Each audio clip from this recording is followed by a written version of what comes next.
Semoga yang subscribe diberikan rezeki melimpah dari jalan tak terduga. Dan yang like komen dimudahkan jalannya menuju surga di hari akhir nanti.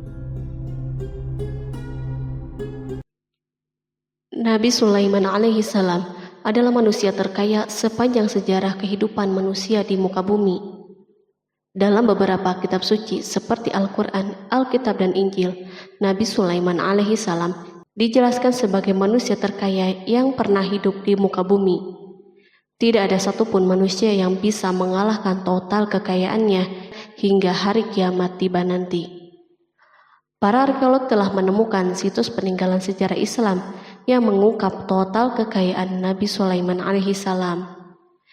Eres bin Yosef, profesor sekaligus peneliti, ia menyatakan bahwa 3000 tahun yang lalu Nabi Sulaiman alaihi salam diperkirakan memiliki kekayaan senilai 2,2 triliun US dollar. Apabila dikonversikan dengan nilai mata uang hari ini, dan jika dirupiahkan, nilainya setara dengan 32.891.870 triliun rupiah. Nabi Sulaiman memiliki beberapa mukjizat, di antaranya adalah dapat berbicara dengan bahasa binatang. Beliau dapat memerintah mereka untuk melakukan sesuatu. Beliau juga dapat mengendalikan besar kecilnya tekanan angin dan dapat mengatur ke arah mana angin akan berhembus. Sehingga dengan itu, Nabi Sulaiman dapat memanfaatkan angin sebagai kendaraannya dan juga kendaraan tentaranya. Nabi Sulaiman juga bisa melunakkan besi dan membentuknya menjadi pakaian perang yang anti tusukan senjata tajam. Nabi Sulaiman juga memimpin para jin. Mereka tunduk dan patuh pada perintah Nabi Sulaiman. Tidak hanya itu, setan dan iblis laknatullah yang merupakan makhluk pembangkang dapat dibuat tunduk bertekuk lutut pada perintah-perintah Nabi Sulaiman.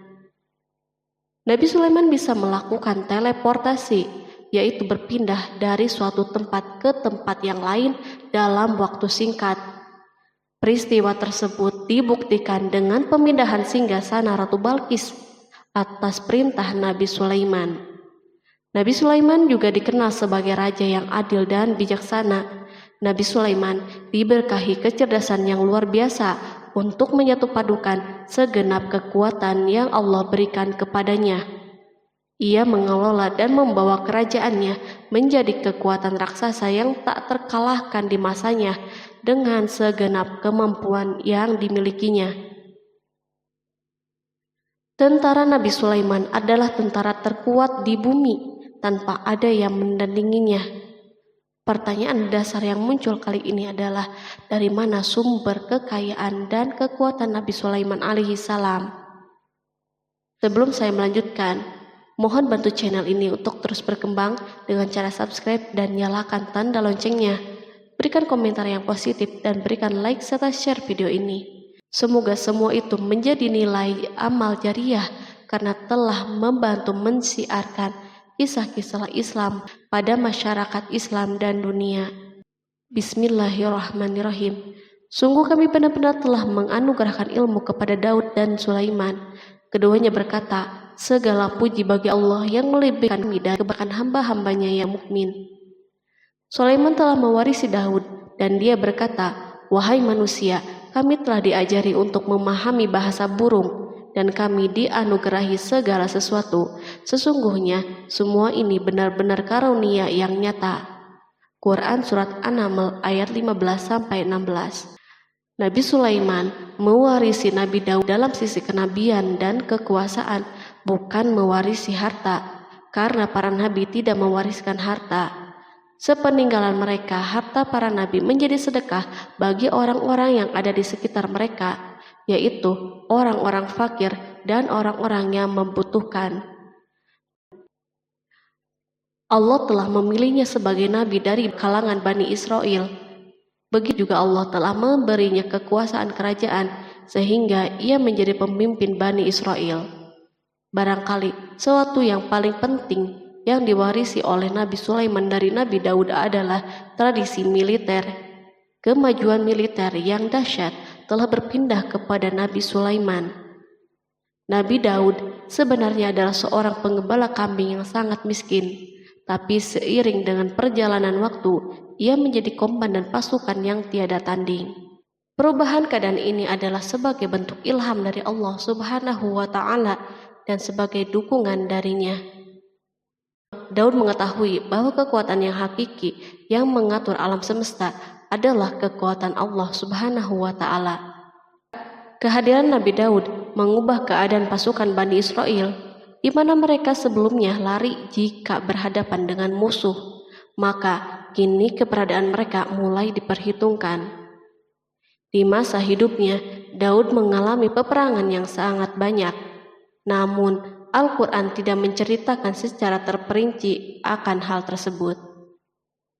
Dan kami kuatkan kerajaannya. Quran Surat Shad ayat 20. Ayat tersebut berarti bahwa Daud belum pernah terkalahkan dalam peperangan yang diikutinya. Di samping dukungan yang Allah Subhanahu wa Ta'ala berikan kepada Daud, juga pasukannya dan rakyatnya, di mana mereka adalah orang-orang yang bertauhid dan menyerahkan diri kepada Allah Subhanahu wa Ta'ala. Allah Subhanahu wa Ta'ala mengungkapkan kepada Daud hal-hal yang menjadikan pasukannya memiliki keistimewaan yang dengannya mereka dapat mengalahkan pasukan-pasukan yang lain yang ada di bumi saat itu. Allah Subhanahu wa Ta'ala berfirman, dan kami telah melunakkan besi untuknya. Quran Surat Saba ayat 10. Sebenarnya baju besi yang dibuat untuk orang-orang yang hendak berperang cukup mengganggu gerakan mereka. Kita bisa membayangkan ketika ada dua orang yang berperang, yang satunya dapat bergerak dengan bebas, sementara yang lain tidak leluasa bergerak. Namun dengan kekuasaan Allah, Nabi Daud dapat melunakkan besi dan dapat membuat darinya baju besi yang ringan. Ini adalah kemajuan penting yang Allah berikan kepada Daud dan tentaranya. Kemajuan ini kini dimiliki oleh Nabi Sulaiman. Demikianlah Sulaiman memiliki pasukan yang dahsyat yang melebihi pasukan manapun di bumi saat itu. Bahkan Allah Subhanahu wa Ta'ala menambah karunia-Nya kepada Nabi Sulaiman. Dan Sulaiman telah mewarisi Daud dan dia berkata, "Hai manusia, kami telah diberi pengertian tentang suara burung dan kami diberi segala sesuatu. Sesungguhnya ini benar-benar suatu karunia yang nyata." Quran Surat An-Naml ayat 16. Pada suatu hari, Nabi Sulaiman menengadahkan tangannya dan berdoa kepada Allah Subhanahu wa Ta'ala. Antara hati Nabi dan Allah tidak ada penghalang, tidak ada jarak, tidak ada sekatan waktu, dan tak ada seorang pun dari para nabi yang berdoa kepada Allah kecuali doanya pasti terkabul. Kejernihan hati ketika mencapai puncak tertentu, maka ia akan menggapai apa saja yang diinginkan di jalan Allah Subhanahu wa Ta'ala. Dalam doanya Nabi Sulaiman berkata, "Ya Tuhanku, ampunilah aku dan anugerahkanlah kepadaku kerajaan yang tidak dimiliki oleh seorang pun sesudahku." Quran Surat Shad ayat 35. Sulaiman menginginkan dari Allah Subhanahu wa Ta'ala suatu kerajaan yang belum pernah diperoleh oleh siapapun setelahnya. Allah Subhanahu wa Ta'ala mengabulkan doa hambanya Nabi Sulaiman dan memberinya kerajaan tersebut. Barangkali orang-orang yang hidup di saat ini bertanya-tanya, mengapa Sulaiman meminta kerajaan ini yang belum pernah dimiliki oleh seorang pun setelahnya. Ambisi Sulaiman untuk mendapatkan kekuasaan atau kerajaan adalah ambisi yang ada di dalam seorang nabi, dan tentu ambisi para nabi tidak berkaitan kecuali dengan kebenaran. Ambisi tersebut adalah bertujuan untuk memudahkan penyebaran dakwah di muka bumi. Nabi Sulaiman sama sekali tidak cinta kepada kekuasaan ataupun ingin menunjukkan kesombongan. Namun beliau ingin mendapatkan kekuasaan untuk memerangi kelaliman yang menyebar di muka bumi. Perhatikanlah kata-kata Nabi Sulaiman kepada Balqis ketika beliau berdialog dengannya. Dan ketika Balqis datang, ditanyakanlah kepadanya, "Serupa inikah singgasanamu?" Dia menjawab, "Seakan-akan singgasana ini singgasanaku, kami telah diberi pengetahuan sebelumnya dan kami adalah orang-orang yang berserah diri. Quran Surat An-Naml ayat 42. Demikianlah kata-kata Sulaiman yang bijaksana, kata-kata yang membenarkan permintaannya untuk memiliki kekuasaan dan kekuatan. Sulaiman telah mengerahkan semua kemuliaan dan kekuasaannya dalam rangka menegakkan agama Allah Subhanahu wa Ta'ala dan menyebarkan Islam. Nabi Sulaiman mewarisi kekuasaan, kenabian, hikmah ilmu dari Daud. Orang-orang menyebut Sulaiman Al-Hakim atau Sulaiman yang bijaksana. Kebijaksanaan Nabi Sulaiman tidak terbatas pada keadilannya di tengah-tengah manusia dan kasih sayangnya kepada mereka. Namun kebijaksanaan Sulaiman juga berlaku di kalangan burung dan binatang-binatang lainnya. Nabi Daud juga mengenal bahasa burung, tetapi Sulaiman dapat berbicara dengan bahasa burung. Bahkan ia dapat menjadikannya sebagai pembantunya. Ketika Nabi Daud bertasbih, maka gunung-gunung dan burung-burung serta binatang buas pun ikut bertasbih bersamanya. Bahkan angin pun berhenti untuk mendengar tasbih ini. Sedangkan Nabi Sulaiman, Allah Subhanahu wa Ta'ala memberinya karunia lebih dari itu, di mana binatang-binatang buas tunduk padanya, begitu juga angin dan burung. Allah Subhanahu wa Ta'ala berfirman, dan sesungguhnya kami telah memberi ilmu kepada Daud dan Sulaiman, dan keduanya mengucapkan, segala puji bagi Allah yang melebihkan kami dari kebanyakan hamba-hambanya yang beriman. Dan dia berkata, hai manusia, kami telah diberi pengertian tentang suara burung, dan kami diberi segala sesuatu. Sesungguhnya semua ini benar-benar karunia yang nyata. Quran Surat An-Naml ayat 15-16. Nabi Sulaiman mampu mendengar bisikan semut yang berbicara dengan sesama mereka. Bahkan ia mampu memerintahkan semut tersebut sehingga semut itu taat kepada perintahnya. Pasukan Nabi Sulaiman memiliki kekuatan yang sangat dahsyat di dunia. Belum pernah ada di dunia suatu pasukan yang memiliki kekuatan seperti ini. Kekuatan Nabi Sulaiman berasal dari beberapa kombinasi yang sangat mengagumkan, sehingga karenanya ia tidak dapat tertandingi. Kekuatan itu terdiri dari manusia, jin, dan burung. Kita mengetahui bahwa jin adalah makhluk Allah Subhanahu wa Ta'ala dan manusia tidak mampu untuk melihatnya atau menghadirkannya atau meminta pertolongannya. Sedangkan Sulaiman telah diberi Allah Subhanahu wa Ta'ala kemampuan untuk menundukkan jin. Bahkan ia mampu menjadikan mereka sebagai pekerja-pekerja kasar di kerajaannya saat itu, saat tidak ada peperangan. Ketika ada pasukan lain yang mencoba melawan pasukan ini, maka mustahil mereka akan merasakan kemenangan. Bahkan pasukan Sulaiman juga diperkuat oleh pasukan burung. Burung di pasukan Sulaiman memerankan tugas yang sangat penting, yaitu sebagai badan intelijen. Kita mengetahui bahwa peranan informasi saat peperangan sangatlah penting. Dari informasi tersebut, pasukan dapat mengetahui keadaan musuhnya. Demikianlah peranan burung pada pasukan Sulaiman. Ia terbang di tengah-tengah musuh, kemudian ia kembali kepada Sulaiman untuk menyampaikan berita tentang keadaan musuhnya. Di samping jin dan burung, Allah Subhanahu wa Ta'ala juga menundukkan angin untuk Sulaiman. Nabi Sulaiman dapat memerintahkan angin dan ia mampu menaiki angin bersama tentaranya. Pasukan Sulaiman juga terdiri dari pasukan udara pada saat di mana tak seorang pun memimpikan untuk terbang di udara.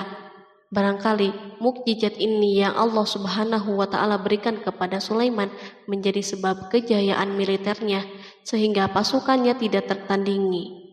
Allah Subhanahu wa Ta'ala berfirman, dan dihimpunkan kepada Sulaiman tentaranya dari jin, manusia, dan burung, lalu mereka diatur dengan tertib dalam barisan. Quran Surat An-Naml ayat 17. Kemudian kami tundukkan kepada angin yang berhembus dengan baik menurut kemana saja yang dikehendakinya. Dan kami tundukkan pula kepadanya setan-setan, semuanya ahli bangunan dan penyelam, dan setan yang lain yang terikat dalam belenggu. Inilah anugerah kami, maka berikanlah kepada orang lain atau tahanlah untuk dirimu sendiri dengan tiada pertanggungan jawab. dan sesungguhnya dia mempunyai kedudukan yang dekat pada sisi kami dan tempat kembali yang baik. Quran Surat Shad ayat 30-40. Di samping senjata udara yang Allah Subhanahu wa Ta'ala berikan kepada Sulaiman, Allah Subhanahu wa Ta'ala juga memberikan kemampuan yang tak seorang pun dari para nabi mendapatkannya, yaitu kemampuan untuk memerintah setan. Setan adalah salah satu bagian dari jin. Ia adalah kelompok yang celaka dari bangsa jin. Kelompok ini sebenarnya tidak mampu dikuasai oleh manusia. Bahkan jin soleh pun tidak dapat mengatur mereka. Adapun Sulaiman, Allah Subhanahu wa Ta'ala memberinya kekuasaan untuk menundukkan setan dan mempekerjakannya, bahkan mengikatnya dengan rantai serta menghukumnya jika menentang perintahnya.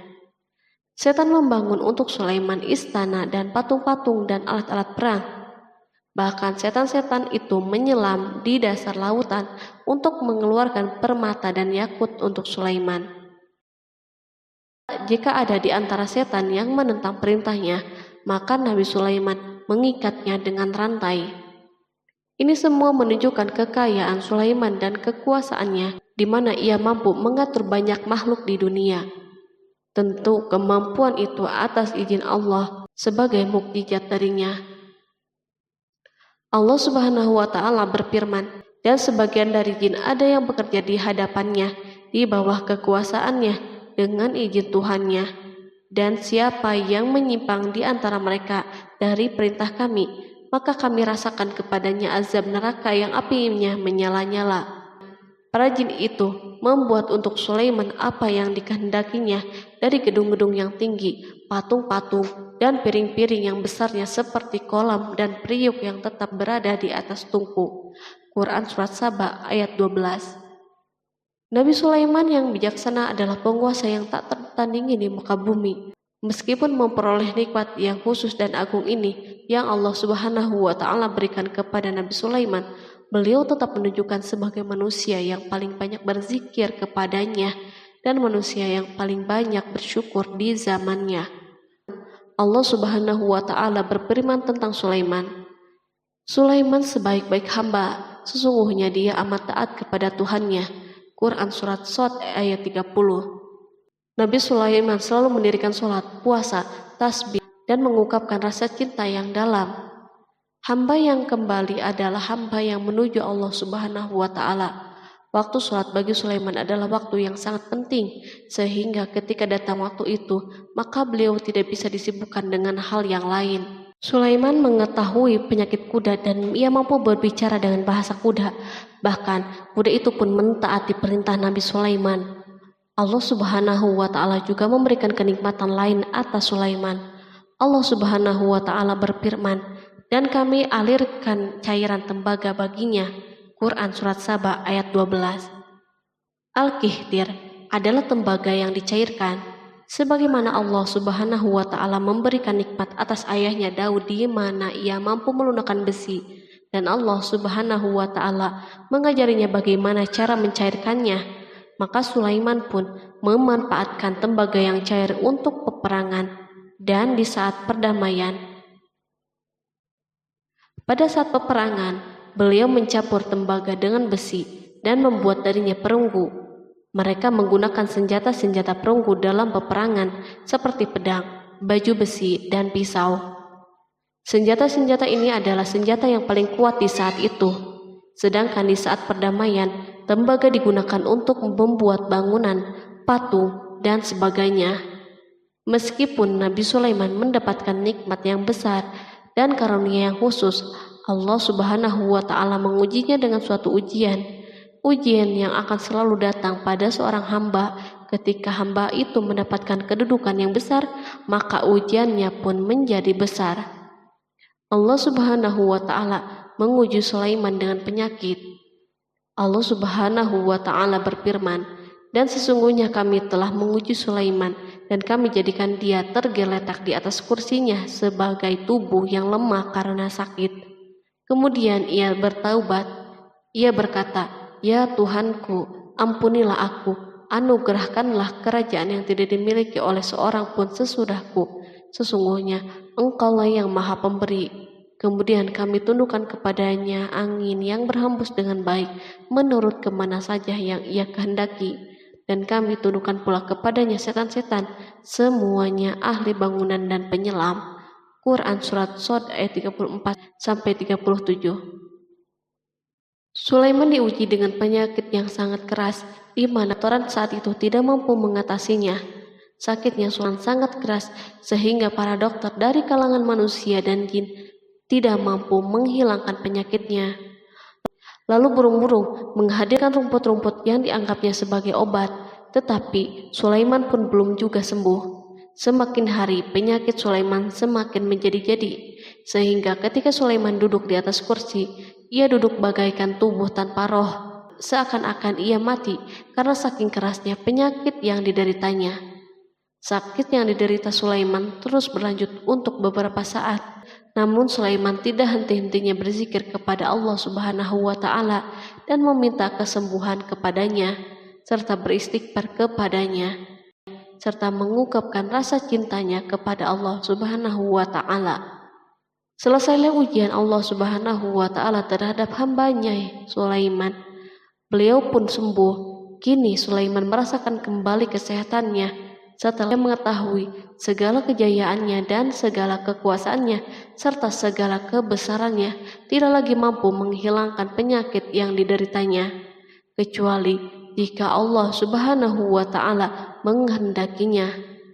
Dan sesungguhnya kami telah menguji Sulaiman dan kami jadikan dia tergeletak di atas kursinya sebagai tubuh yang lemah karena sakit. Quran Surat Shod ayat 34. Kata jasad dalam bahasa Arab diungkapkan atas sesuatu yang kehilangan kehidupan atau kesehatan. Nabi Sulaiman telah membangun masjid atau tempat beribadah sehingga manusia menyembah Allah Subhanahu wa Ta'ala di dalamnya. Rumah ini menunjukkan keunggulan seni arsitektur dan seni pahat. Orang-orang yang membangun rumah ini berjumlah puluhan ribu orang. Tentu setiap kelompok dari mereka memiliki pekerjaan masing-masing. Di antara mereka ada yang mencairkan tambang, ada yang menjadi tukang pahat, ada yang membelah batu, ada yang memotong-motong kayu, ada yang mendatangkan rumput-rumput dari Libanon, dan ada yang melelehkan emas dan menjadikannya lempengan-lempengan yang mengkilat untuk menutupi kayu dan menutupi dinding. Bahkan golongan jin membantu pembangunan rumah tersebut, tentu dengan perintah dan bimbingan Nabi Sulaiman. Mereka membuat patung-patung yang besar dan membuat bejana yang besar untuk tempat makanan para tentara dan pekerja, yaitu bejana seperti gunung karena saking beratnya dan besarnya. Mereka juga membuat tempat-tempat minum yang besarnya seperti kolam. Sulaiman mengawasi para pekerjanya dan juga mengurusi masyarakatnya, di mana beliau mengenali problem mereka dan berusaha memecahkannya. Beliau juga mengawasi pasukannya dari kalangan binatang dan burung. Beliau mengetahui apakah ada satu dari mereka yang tidak hadir, kemana ia pergi, serta mengapa ia pergi. Nabi Sulaiman bukan hanya mengetahui problem tentaranya dari kalangan manusia dan tentaranya dari kalangan burung, namun ia juga menunjukkan kasih sayangnya terhadap semut, di mana beliau mendengar bisikannya dan tidak suka untuk menginjaknya. Pada suatu hari, ia berjalan di depan tentaranya dan tiba-tiba ia mendengar suara semut yang berkata kepada teman-temannya dari kalangan semut. Hingga apabila mereka sampai di lembah semut, berkatalah seekor semut, "Masuklah ke dalam sarang-sarangmu agar kamu tidak terinjak oleh Sulaiman dan tentaranya." Sedangkan mereka tidak menyadari. Maka dia tersenyum karena mendengar perkataan semut itu, dan ia berdoa, "Ya Tuhanku, berilah aku ilham untuk tetap mensyukuri nikmat-Mu yang telah Engkau anugerahkan kepadaku dan kepada kedua orang ibu dan bapakku, dan untuk mengerjakan amal soleh yang Engkau ridhoi, dan masukkanlah aku dengan rahmat-Mu ke dalam golongan hamba-hamba-Mu yang soleh." Quran Surat An-Naml ayat 18-19. Sulaiman mendengarkan pembicaraan semut itu, lalu beliau tersenyum karena mendengar pembicaraannya. Apa yang dibayangkan oleh semut kecil itu? Meskipun Sulaiman mendapatkan kekuasaan dan memiliki tentara yang besar, namun beliau menunjukkan kasih sayang terhadap semut. Beliau mendengar bisikannya dan melihat semut yang ada di depannya. Oleh karena itu, tidak mungkin baginya untuk menginjaknya. Sulaiman bersyukur kepada Allah Subhanahu wa Ta'ala yang telah memberinya nikmat, yaitu nikmat rahmat dan nikmat kasih sayang. Di samping itu, Sulaiman orang yang paling kaya di dunia, di mana istananya terbuat dari kayu-kayu gaharu yang memiliki bau yang harum, dan istananya terbuat dari emas dan terkadang dari kristal. Beliau juga memiliki kursi besar yang dibuat dari emas dan permata.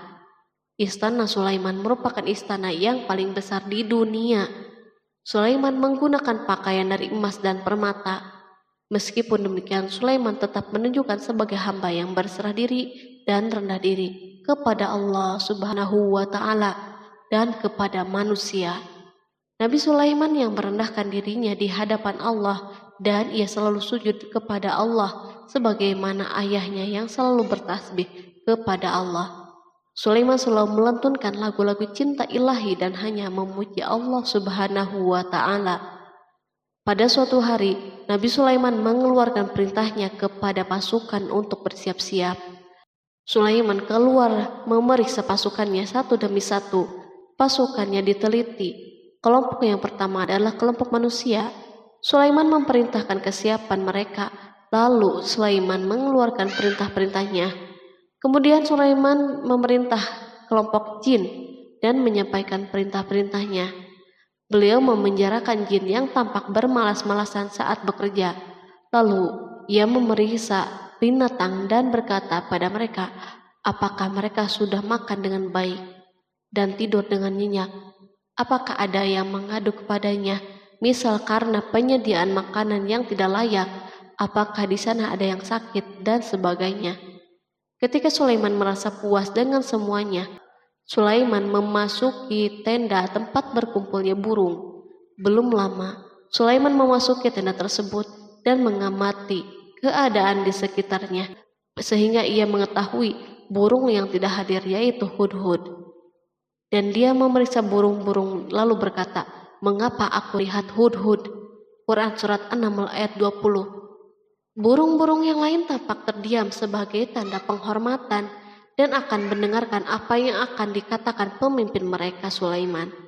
Beliau mengarahkan pandangannya kepada semua burung dan tidak menemukan hudhud di antara mereka.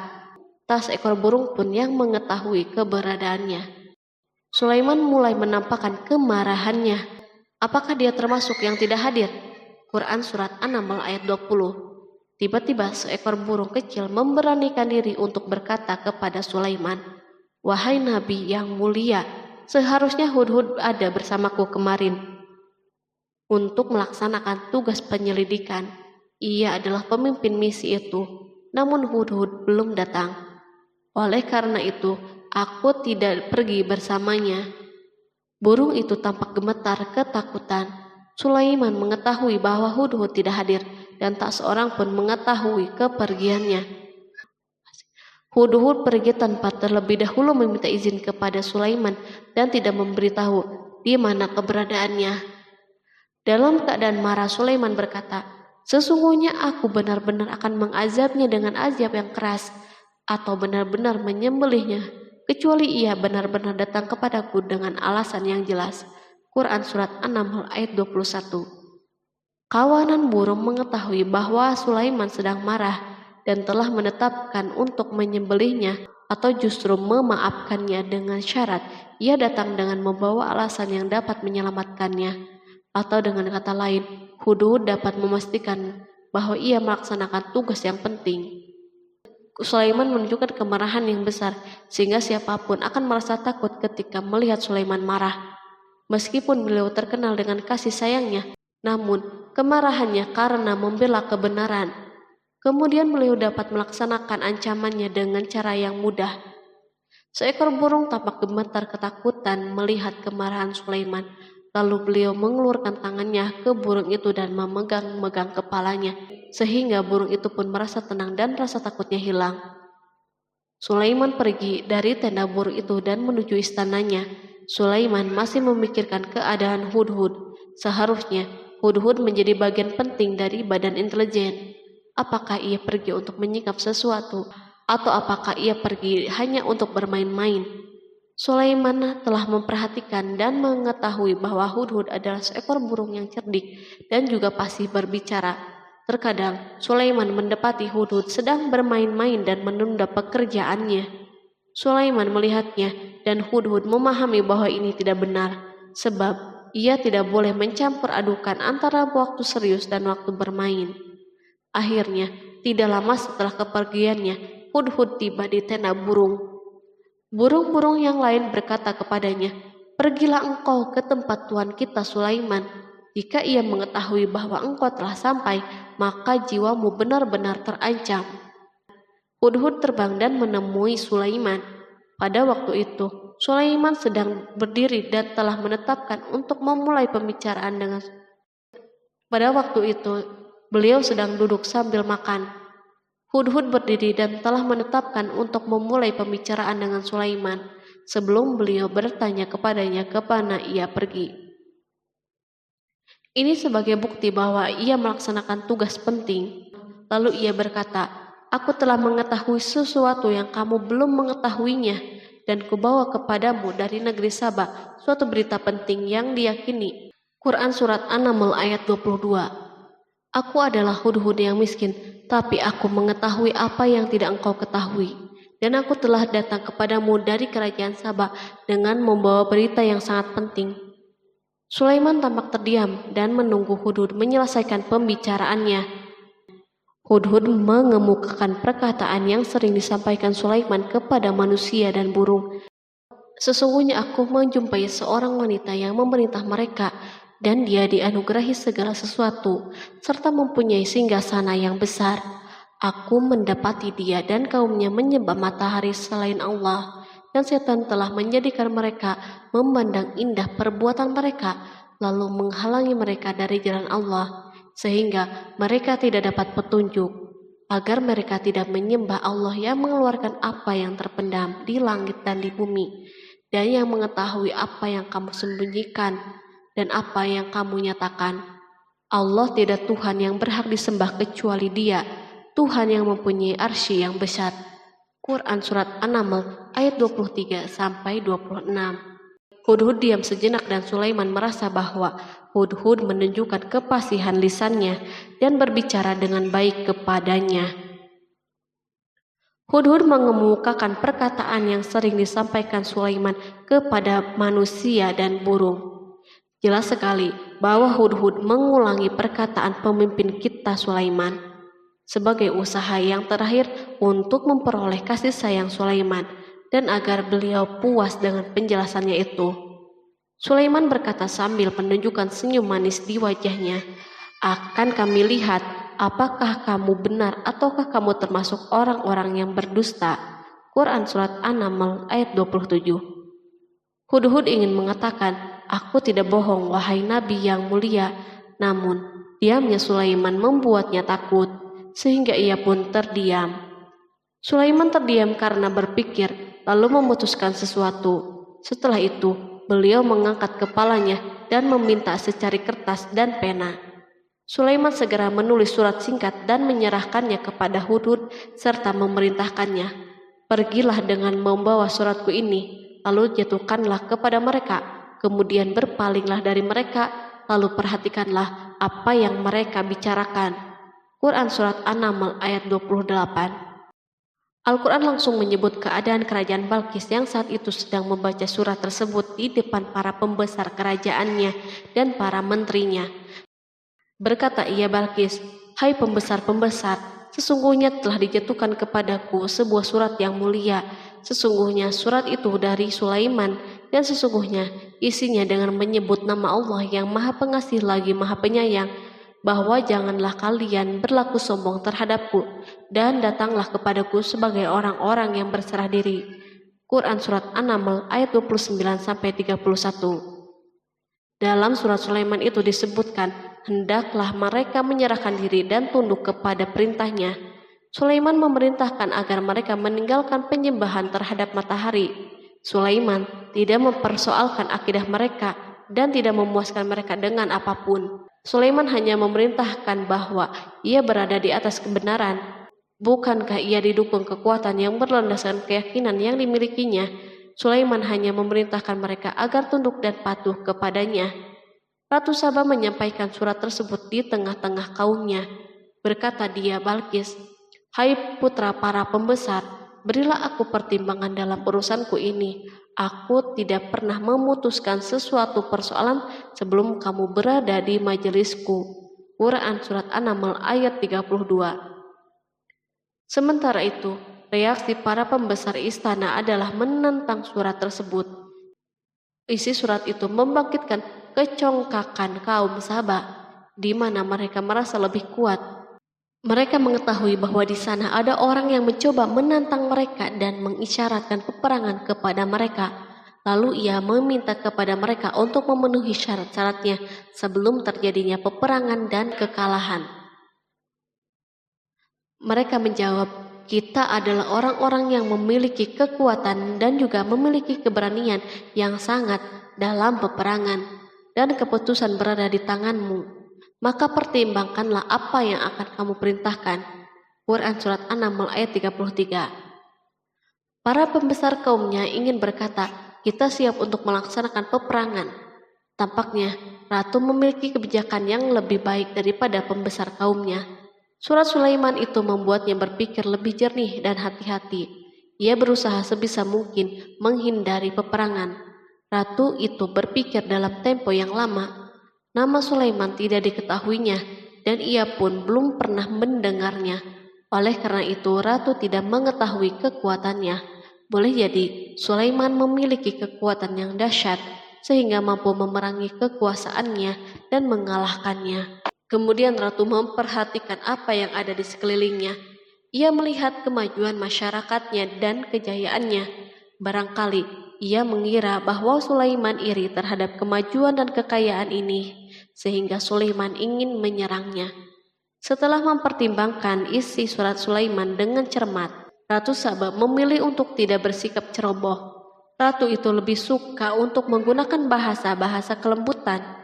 Ia mengirim kepada Sulaiman suatu hadiah yang besar. Ratu mengira bahwa Sulaiman seorang yang ambisius, yang boleh jadi ia telah mendengar tentang kekayaan kerajaannya. Para utusan pergi dengan membawa hadiah dari Ratu Saba. Ratu berharap agar mereka dapat memasuki kerajaan Sulaiman dan akan mengetahui kondisi kerajaannya. Saat mereka pulang, Ratu ingin mendengar secara langsung dari mereka tentang keadaan kaum Sulaiman dan pasukannya. Setelah mendapatkan informasi yang cukup, maka Ratu dapat membuat suatu keputusan yang tepat. Ratu menyembunyikan apa yang terlintas dalam dirinya, lalu ia berbicara kepada pembesar istananya bahwa ia dapat menyingkap niat jahat Raja Sulaiman melalui cara mengirimkan hadiah kepadanya. Ratu lebih memilih cara tersebut dan menunggu reaksi Sulaiman. Ratu berhasil memuaskan para pembesar istananya dan untuk sementara menghilangkan ide untuk berperang. Karena para raja jika menyerang suatu desa, maka pemimpin desa tersebut adalah orang yang paling banyak mendapatkan kehinaan dan cercaan. Akhirnya para pembesar kaumnya merasa puas dengan pikirannya itu. Allah Subhanahu wa Ta'ala berfirman, Dia berkata, "Sesungguhnya raja-raja apabila memasuki suatu negeri, niscaya mereka membinasakannya dan menjadikan penduduknya yang mulia menjadi hina, dan demikian pula lah yang akan mereka perbuat. Dan sesungguhnya aku akan mengirim utusan kepada mereka dengan membawa hadiah, dan aku akan menunggu apa yang akan dibawa kembali oleh utusan-utusan itu."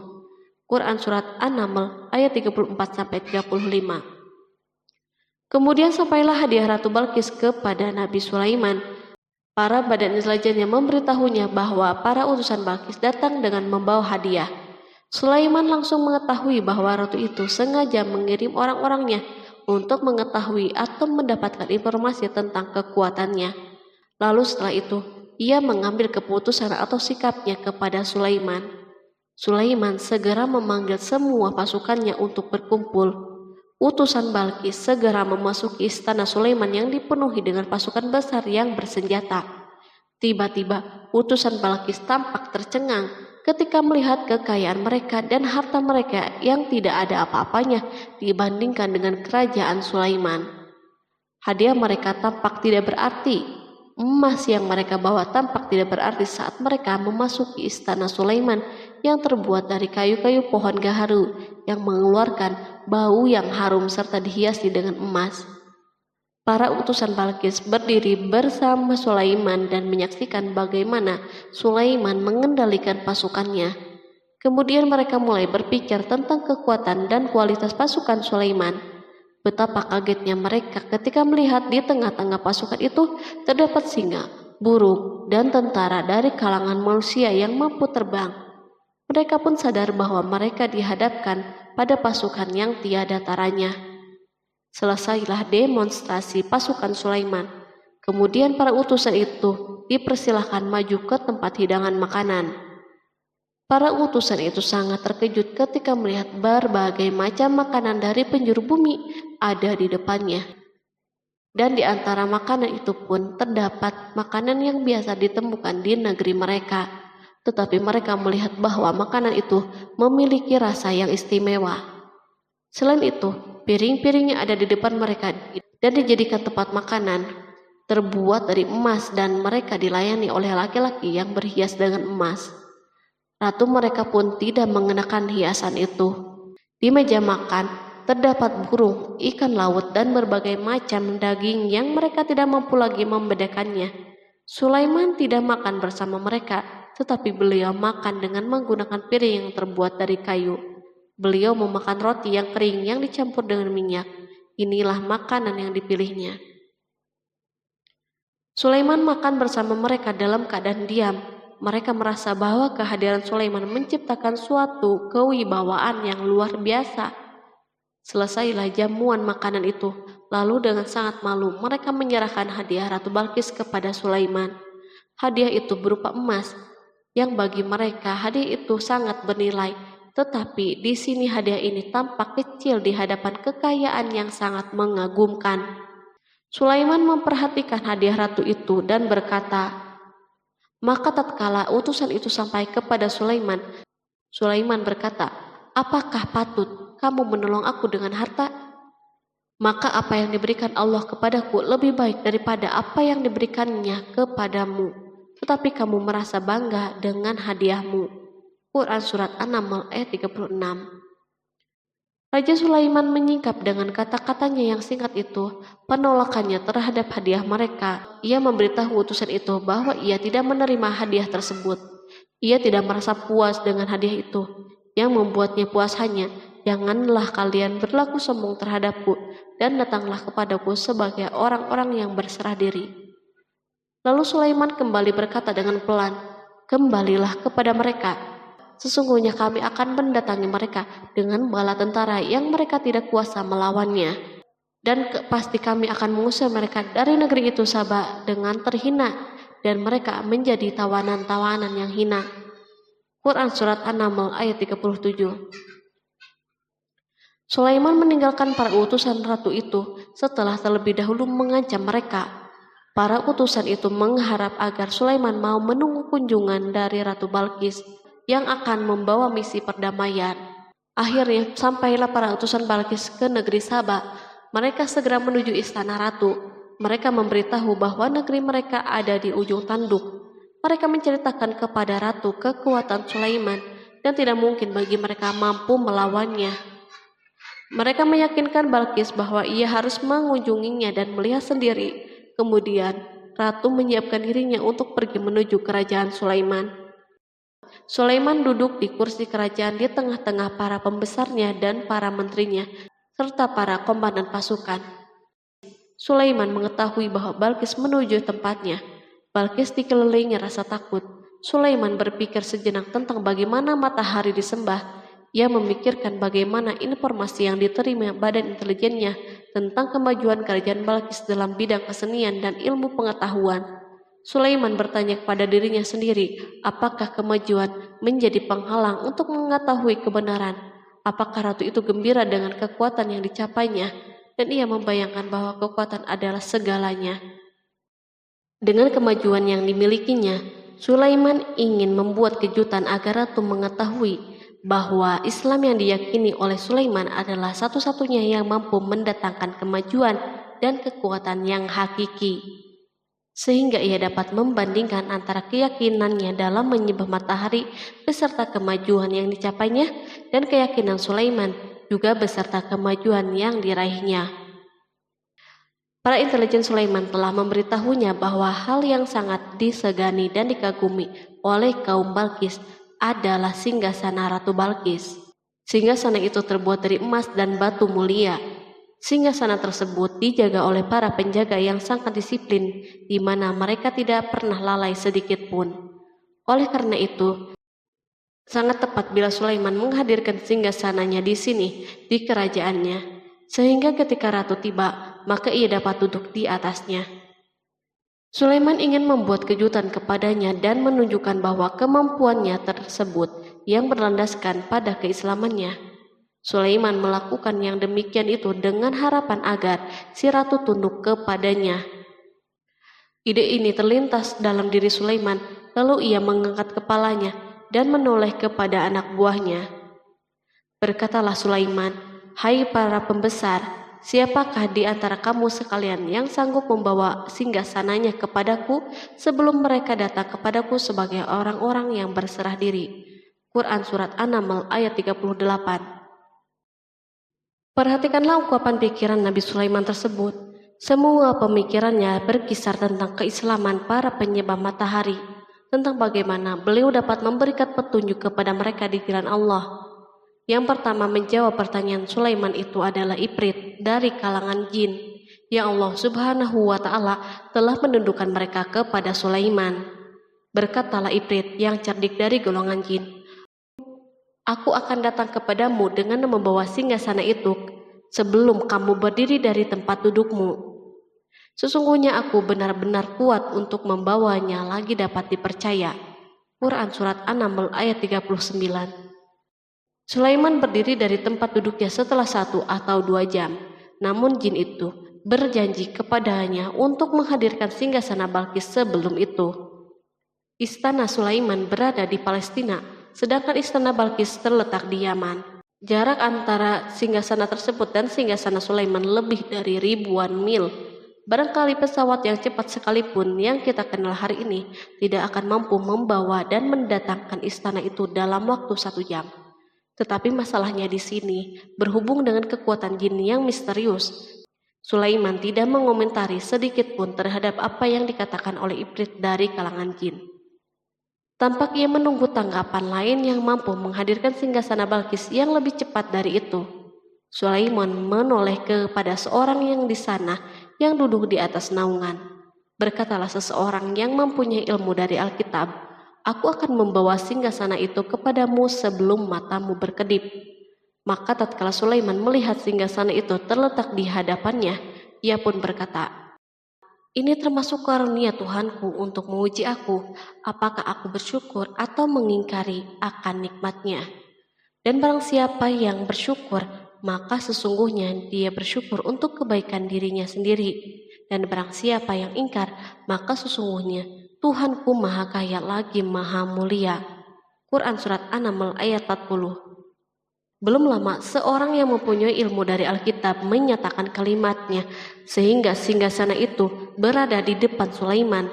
Ia mampu menghadirkan singgasana itu lebih cepat dari kedipan mata, ketika mata itu tertutup dan terbuka. Al-Quranul Karim tidak menyikap kepribadian seorang yang menghadirkan singgasana itu. Al-Quran hanya menggarisbawahi bahwa orang itu mempunyai ilmu dari Alkitab. Al-Quran tidak menjelaskan kepada kita apakah ia seorang malaikat ataukah manusia ataukah jin. Perhatikanlah tindakan Sulaiman setelah adanya mukjizat ini. Beliau tidak merasa kagum terhadap kemampuannya yang luar biasa. Beliau tidak tercengang dengan kekuatannya. Beliau mengembalikan keutamaan tersebut kepada penguasa para penguasa, Allah Subhanahu wa Ta'ala, dan bersyukur kepadanya yang telah mengujinya dengan kekuasaan ini, agar ia dapat membuktikan apakah ia bersyukur atau mengingkari. Setelah Sulaiman bersyukur kepada penciptanya, ia mulai memperhatikan singgasana ratu. Merupakan simbol pembangunan dan kemajuan, tetapi tampaknya ia hanya sesuatu yang biasa saja dibandingkan dengan kekuasaan dan kebesaran ciptaan yang dibuat oleh manusia dan jin di kalangan istana Sulaiman. Sulaiman memikirkan dalam tempo yang lama singgasana Balkis. Kemudian beliau memerintahkan agar singgasana itu diperbaiki, sehingga saat Balkis datang, Sulaiman dapat mengujinya apakah Balkis dapat mengenalinya ataukah tidak. Dia berkata, "Ubahlah baginya singgasananya, maka kita akan melihat apakah dia mengenal ataukah termasuk orang-orang yang tidak mengenalnya." Quran Surat An-Naml ayat 41. Sulaiman memerintahkan agar dibangun istana yang akan digunakan untuk menyambut Balkis. Sulaiman memilih tempat di laut dan ia memerintahkan agar dibangun suatu istana di mana sebagian besar terdiri dari air laut. Sulaiman memerintahkan agar lantai-lantai itu terbuat dari kaca yang tebal dan kuat, sehingga orang yang berjalan di atas istana itu akan membayangkan bahwa di bawahnya ada ikan-ikan yang berwarna-warni. Hudhud memberitahu Sulaiman bahwa Balkis telah sampai di dekat kerajaannya. Kemudian Balkis datang. Al-Quran tidak menyebutkan keadaan Sulaiman saat menyambut Balkis, namun Al-Quran justru menunjukkan dua sikap Balkis. Pertama, bagaimana sikap Balkis ketika pertama kali melihat singgasananya yang datang mendahuluinya, padahal ia telah meninggalkan pengawalnya untuk tetap setia menjaga singgasana itu. Kedua, keadaan di depan istana yang penuh dengan permata yang berenang di bawahnya ikan-ikan.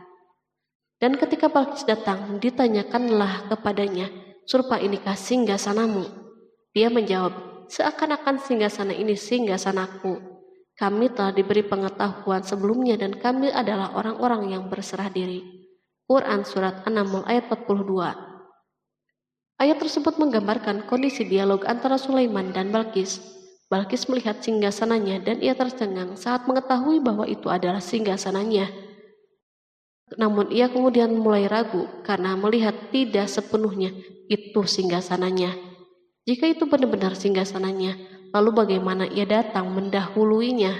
Dan bila bukan singgasananya, maka bagaimana Sulaiman dapat meniru sepersis dan seteliti ini? Sulaiman berkata saat melihat Balkis mengamati singgasananya, "Apakah ini singgasanamu?" Setelah mengalami kebingungan sesaat, Balkis menjawab, "Sepertinya benar." Sulaiman berkata, "Kami telah diberi ilmu sebelumnya dan kami sebagai orang-orang yang muslim." Melalui pernyataan itu, Sulaiman ingin mengisyaratkan kepada Balkis agar ia membandingkan antara keyakinannya beserta ilmu yang dicapainya dan keyakinan Sulaiman yang muslim beserta pengetahuan yang diraihnya. Penyembahan terhadap matahari dan pencapaian ilmu yang dicapai oleh Balkis tampak tidak ada apa-apanya dibandingkan dengan ilmu Sulaiman dan keislamannya. Sulaiman telah mendahulinya dalam bidang ilmu karena keislamannya. Karena itu sangat mudah baginya untuk mengungguli Balkis dalam ilmu-ilmu yang lain. Demikianlah yang diisyaratkan pernyataan Sulaiman kepada Balkis. Ratu Saba itu mengetahui bahwa ini adalah singgasananya, di mana singgasana itu datang lebih dahulu daripada dirinya. Beberapa bagian darinya telah diubah saat Balkis masih berjalan menuju tempat Sulaiman. Ia berpikir kemampuan apa yang dimiliki oleh Nabi Sulaiman. Balkis tercengang melihat apa yang disaksikannya yang merupakan buah dari keimanan Sulaiman dan hubungannya dengan Allah Subhanahu wa Ta'ala. Sebagaimana Balkis tercengang ketika melihat kemajuan dalam bidang pembangunan seni dan ilmu, maka ia lebih kagum lagi saat melihat hubungan yang kuat antara keislaman Sulaiman dan ilmu serta kemajuannya. Dan apa yang disembahnya selama ini selain Allah mencegahnya untuk melahirkan keislamannya, karena sesungguhnya dia terdahulu termasuk orang-orang yang kafir. Bergoncanglah dalam benak Balkis ribuan hal. Ia melihat keyakinan kaumnya runtuh di hadapan Sulaiman. Ia menyadari matahari yang disembahnya merupakan ciptaan Allah Subhanahu wa Ta'ala, di mana dia menggerakkannya untuk hamba-hambanya. Lalu terbitlah matahari kebenaran pada dirinya. Hatinya diterangi oleh cahaya baru yang tidak akan tenggelam seperti tenggelamnya matahari. Masa keislamannya hanya menunggu waktu. Balkis memilih waktu yang tepat untuk mengumumkan keislamannya. Allah Subhanahu wa Ta'ala berfirman, dikatakan kepadanya, "Masuklah ke dalam istana." Maka tatkala dia melihat lantai istana itu, dikiranya kolam air yang besar dan disikapnya kedua betisnya. Berkatalah Sulaiman, Sesungguhnya ia adalah istana yang licin yang terbuat dari kaca. Berkatalah Balqis, "Ya Tuhanku, sesungguhnya aku telah berbuat zalim terhadap diriku, dan aku berserah diri bersama Sulaiman kepada Allah, Tuhan semesta alam." Quran Surat 6 ayat 44. Dikatakan kepada Balqis, masuklah ke dalam istana. Ketika ia masuk, maka ia tidak menyaksikan adanya kaca, tetapi ia melihat air, sehingga ia mengira akan bersinggungan dengan air laut. Lalu ia menyingkap sedikit bajunya agar bajunya tidak basah. Sulaiman mengingatkannya tanpa melihat agar tidak khawatir terhadap pakaiannya, karena pakaiannya tidak akan basah sebab di sana tidak ada air. Ia sekedar kaca yang halus yang saking halusnya hingga tidak tampak. Pada kesempatan itulah Balqis mengumumkan keislamannya. Ia mengakui kelaliman dirinya dan ia menyatakan penyerahan diri kepada Sulaiman dan kepada Allah Subhanahu wa Ta'ala. Lalu kaumnya pun mengikutinya dan mereka memeluk Islam. Balqis menyadari ia berhadapan dengan penguasa yang terbesar di bumi dan salah satu nabi yang mulia. Untuk pertama kalinya wajah Sulaiman dihiasi dengan senyuman yang menunjukkan kepuasannya sejak Balqis mengunjunginya. Demikianlah Sulaiman mewujudkan kejayaannya yang hakiki dan menyebarkan cahaya Islam di muka bumi. Al-Quran tidak menyebutkan kisah Balqis setelah keislamannya. Para ahli tafsir mengatakan bahwa ia menikah dengan Sulaiman. Selain itu, ada yang mengatakan bahwa ia menikah dengan salah satu orang dekat Sulaiman.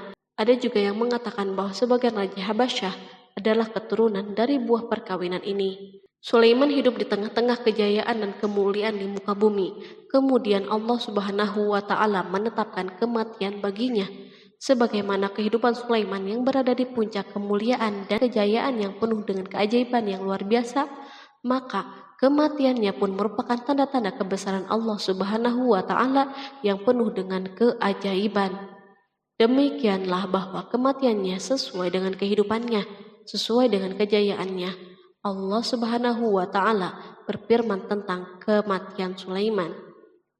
Maka tatkala kami telah menetapkan kematian Sulaiman, tidak ada yang menunjukkan kepada mereka kematiannya itu kecuali rayap yang memakan tongkatnya.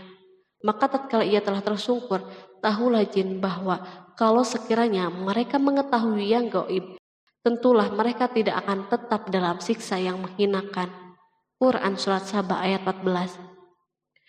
Kemampuan Nabi Sulaiman untuk menundukkan jin dan mempekerjakan mereka serta hubungan mereka dengannya, semua ini menimbulkan fitnah di tengah-tengah manusia dalam hal tertentu.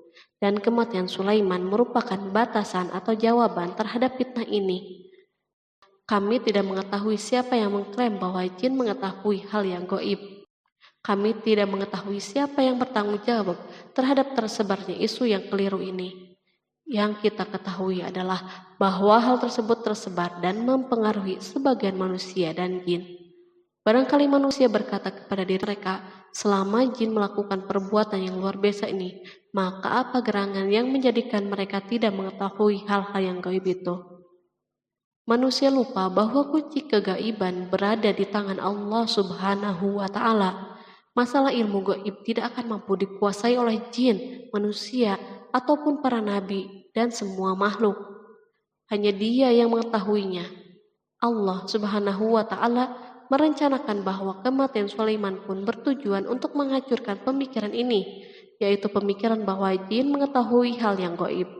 Jin bekerja untuk Nabi Sulaiman selama beliau hidup, dan tatkala beliau meninggal, maka tugas mereka menjadi bebas.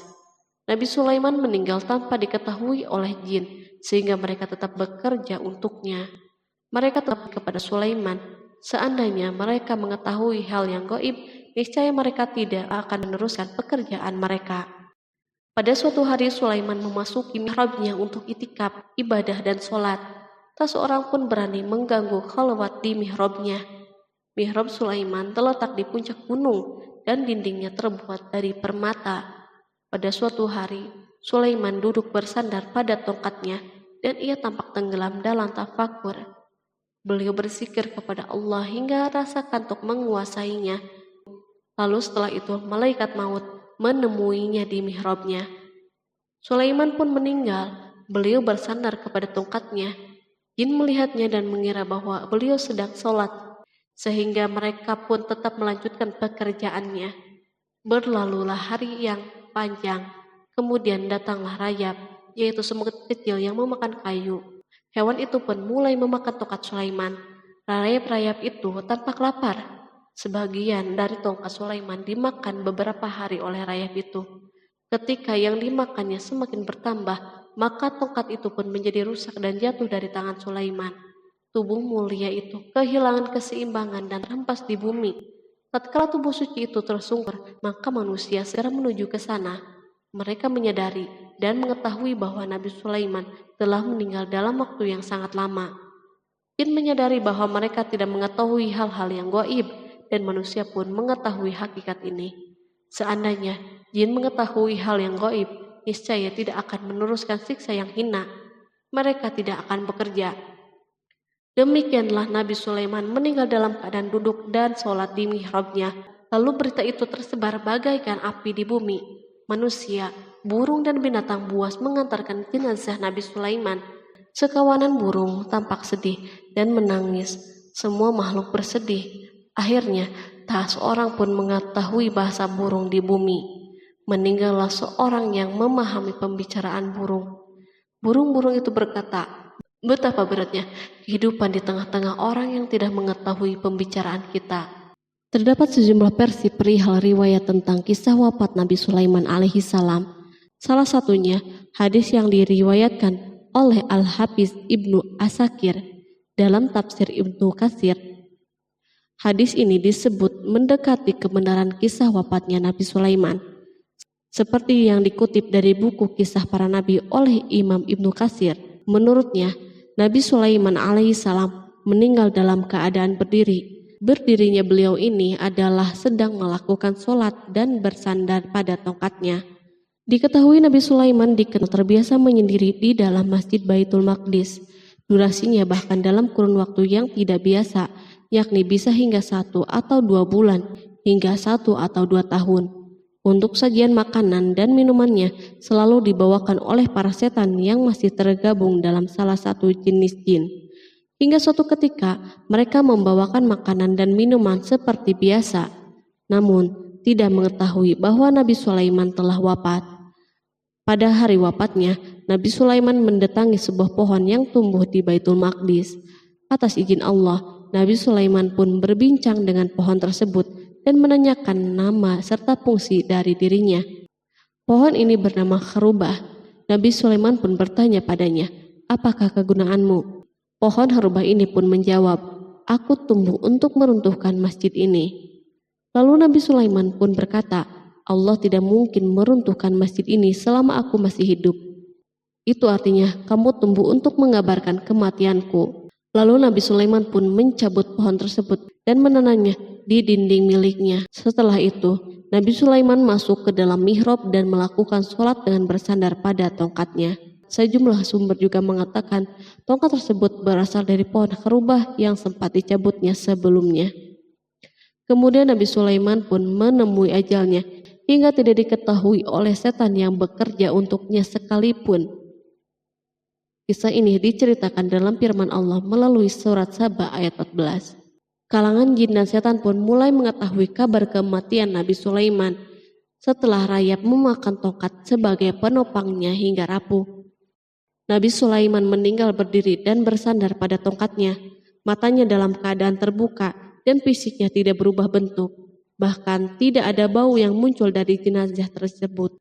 Ternyata peristiwa wafat ini merupakan jawaban dari doa Nabi Sulaiman alaihissalam sendiri. Ia pernah memohon pada Allah Subhanahu wa Ta'ala agar kematiannya dapat dijadikan pembelajaran bagi umat manusia, bahwa para jin sekalipun tidak mengetahui hal yang gaib. Bahkan mereka pun tidak mengetahui kapan mereka akan menemui ajal dan mendapatkan rezeki. Untuk itu, kisah Nabi Sulaiman yang meninggal dalam keadaan berdiri ini diharapkan menjadi pesan agar manusia tidak menjadikan setan, iblis, atau bangsa jin sebagai tempat menyembah atau teman mereka. Wallahu a'lam bishawab.